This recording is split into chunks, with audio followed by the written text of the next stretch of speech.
Assalamualaikum warahmatullahi wabarakatuh.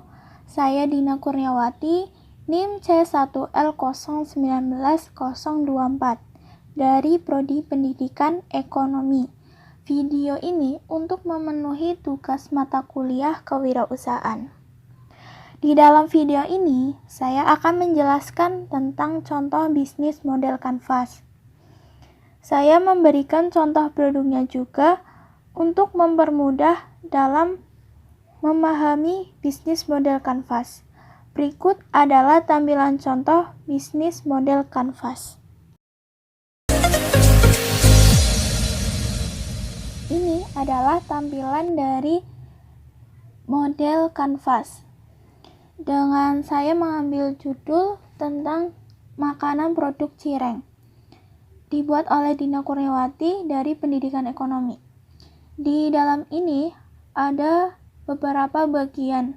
Ada 9 bagian. Yang pertama itu key partner, kedua key activities, ketiga key research, keempat value proposition, kelima customer relationship, keenam channel, ketujuh customer segment, kedelapan cost structure, 9 revenue stream. Akan lebih lanjutnya dijelaskan lagi. Sebelum masuk pembahasan per bagian-bagian itu, saya akan menjelaskan terlebih dahulu pengertian dari bisnis model kanvas. Bisnis model kanvas adalah sebuah alat yang digunakan untuk mensederhanakan konsep model bisnis yang rumit dan kompleks agar dapat dimanfaatkan oleh sebuah organisasi atau wirausahawan untuk membuat, mendiskusikan, dan memahami sebuah model bisnis dengan lebih sistematis.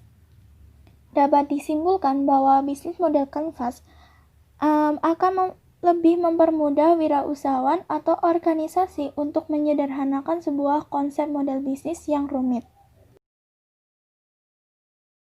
Setelah mengetahui pengertian dari bisnis model kanvas, saya akan menjelaskan perbagian-bagian dari bisnis model kanvas. Saya akan menjelaskan bagian-bagian sesuai dengan contoh yang sebelumnya saya buat. Yang pertama itu tentang key partner. Untuk masuk ke dalam contoh, kita harus mengetahui terlebih dahulu pengertian dari key partner itu. Key partner itu adalah bisnis yang baik, tidak hanya mampu menjalin hubungan dengan para pelanggan saja, karena hubungan dengan pihak supplier atau tim pemasaran juga harus diperhatikan. Jika kita, contoh, membuka sebuah bakery, kita membutuhkan supplier bahan kue yang jaraknya dekat, agar bahan yang dikirim selalu fresh. Nah, supplier itulah yang menjadi key partner kita dalam berbisnis, agar Anda bisa selalu menjaga kualitas roti yang Anda jual. Untuk lebih paham, saya akan mencontohkan dengan sesuai judul produk saya, produk makanan cireng. Kenapa saya memilih produk ini? Cireng ini merupakan makanan yang mudah dibuat dan mudah untuk dijual. Di sini, key partnernya adalah supplier dari toko bahan makanan yang menjual bahan membuat cireng. Bahan ini terdiri dari tepung kanji dan bumbu tambahan lainnya. Selain toko, pasar tradisional sebagai pilihan. Karena apa? Dalam pasar tradisional, harga dapat ditawar dan mungkin saja harga terjangkau, sehingga akan mengurangi biaya produksi dan meningkatkan pendapatan. Selain itu, karena penjualan dibutuhkan kemasan, untuk membungkus produk saya membutuhkan supplier dari toko kemasan yang menjual berbagai kemasan produk. Dapat disimpulkan bahwa key partnernya adalah supplier dari toko bahan makanan, pasar tradisional, dan supplier dari toko kemasan produk. Kemudian bagian yang kedua, key activities. Key activities adalah aktivitas bisnis kita yang dijalankan sehari-hari agar dapat mencapai value proposition. Key activities membahas kegiatan apa yang harus dilakukan untuk menciptakan value proposition yang efektif. Contoh dari key activities-nya adalah memilih bahan baku yang bersih, sehat, dan berkualitas. Tidak hanya dalam mengelola saja, namun memilih bahan baku yang berkualitas agar produk yang dimiliki juga berkualitas. Memperhatikan waktu kadaluarsa barang, contoh saja, memilih bahan baku cireng dengan kualitas bagus namun tetap bersih dan sehat, sehingga akan menghasilkan produk yang enak, empuk, dan tentunya sehat. Kedua, mengelola bahan baku dengan tepat dan benar. Dalam pengelolaan bahan baku harusnya sesuai aturan dan takaran, agar produk yang dimiliki memiliki rasa yang pas dan enak. Ketiga, menyajikan produk dengan higienis. Dalam penyajiannya kita menggunakan kemasan yang tertutup dan tentunya menarik, dengan diberikan gambar-gambar yang unik, dan menggunakan alat pencapit serta sesuai prosedur kebersihan dengan mencuci tangan dengan sabun. Selanjutnya bagian ketiga, key result. Key result ini adalah bentuk daftar yang berisikan tentang sumber daya yang sebaiknya direncanakan dan dimiliki perusahaan untuk mewujudkan keunggulan produk. Semua jenis sumber daya, mulai dari pengelolaan bahan baku, sumber daya manusia, dan penataan proses operasional. Contoh dari key result-nya adalah 1. Sumber daya manusia atau SDM, seperti karyawan, tenaga kerja yang membuat produk. Karyawan ini dibutuhkan untuk mengelola bahan baku, mengatur operasional seperti mesin, pembukuan, atau pemasaran produk, sehingga sumber daya manusia berperan penting dalam mewujudkan tujuan dari bisnis. Yang kedua, peralatan pembuatan produk. Peralatan ini sebagai sumber daya dalam proses operasional seperti mesin pembuat cireng ataupun penggorengan. Pada bagian keempat, akan membahas mengenai value proposition. Value proposition merupakan nilai jual produk atau jasa kita sehingga konsumen memilih perusahaan kita daripada kompetitor. Value proposition akan membahas mengenai manfaat atau benefit apa yang akan didapatkan para pelanggan jika memilih bisnis kita. Contoh dari nilai jual produk adalah yang pertama kualitas cireng, empuk, gurih, dan enak. Yang kedua, ada berbagai varian isi cireng seperti ayam, sosis, bakso, jamur, dan lainnya. Dengan ini akan memberikan beberapa pilihan produk terhadap pelanggan. Inovasi ini agar pelanggan tidak merasa bosan dan dapat menentukan pilihannya. Yang ketiga, halal dan sehat.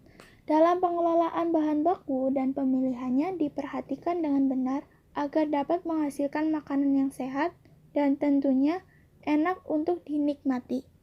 Pembahasan kelima tentang customer relationship. Membahas bagaimana jalinan hubungan kita dengan pelanggan.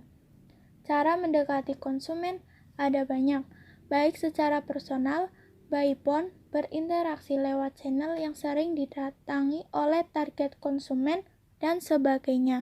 Contoh dari customer relationship adalah penjualan langsung atau outline.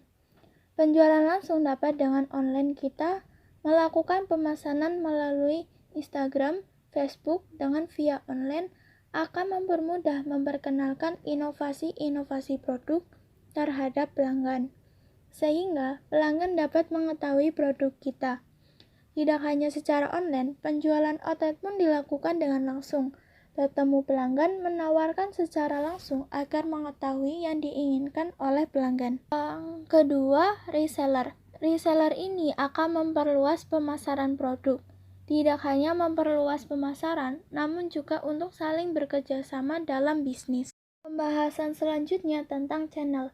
Channel ini merupakan dengan adanya channel ini yang tepat akan mempermudah dalam menyampaikan dan memperkenalkan nilai kelebihan dari produk.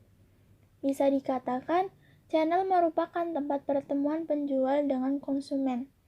Hal ini dapat menentukan di mana kita harus meletakkan advertisement atau pengiklanan. Apakah di billboard, di Instagram, di koran, dan lain sebagainya. Contoh dari channel produk saya adalah mempromosikan secara langsung bertemu masyarakat sekitar seperti bazar, event, expo. Yang kedua, promosi melalui medsos seperti Instagram, Facebook, dan WhatsApp.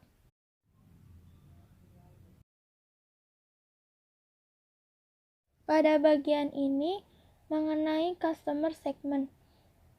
Dalam bagian ini, dalam memenuhi bisnis harus menentukan segmen pelanggan mana yang akan menjadi target atau sasaran bisnis. Misalnya, suatu maskapai penerbangan mengeluarkan 2 produk untuk memenuhi kebutuhan 2 segmen pelanggan yang berbeda, atau ada 2 stasiun televisi yang menyajikan 2 acara berbeda untuk memenuhi segmen pelanggan yang berbeda. Contoh dari customer segment adalah yang pertama keluarga, kedua mahasiswa atau pelajar, yang ketiga masyarakat sekitar.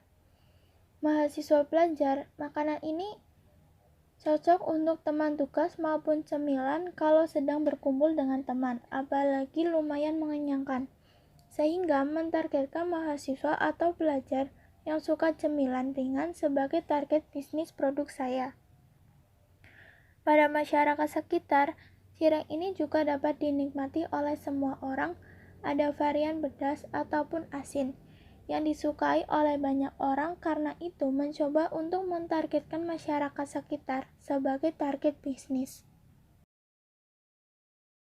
Elemen selanjutnya adalah struktur pembiayaan bisnis. Konstruktur merupakan skema finansial yang membiayai operasional perusahaan kita. Berapa uang yang harus dikeluarkan untuk melaksanakan aktivitas perusahaan perharinya? Berapa biaya untuk sumber daya yang dipakai? Berapa harga pemasaran produknya? Pengelolaan bisnis secara efisien akan membuat bisnis yang dijalani menjadi lebih hemat dan meminimalkan risiko kerugian. Contoh dari struktur pembiayaan bisnis adalah pembelian bahan baku, biaya kemasan dan pemasaran, kemudian biaya air dan listrik, dan biaya tenaga kerja. Selanjutnya pembahasan ke-9, revenue stream. Revenue stream merupakan sumber pendapatan perusahaan dari berbagai sumber, seperti hasil penjualan, dividen, dan sebagainya.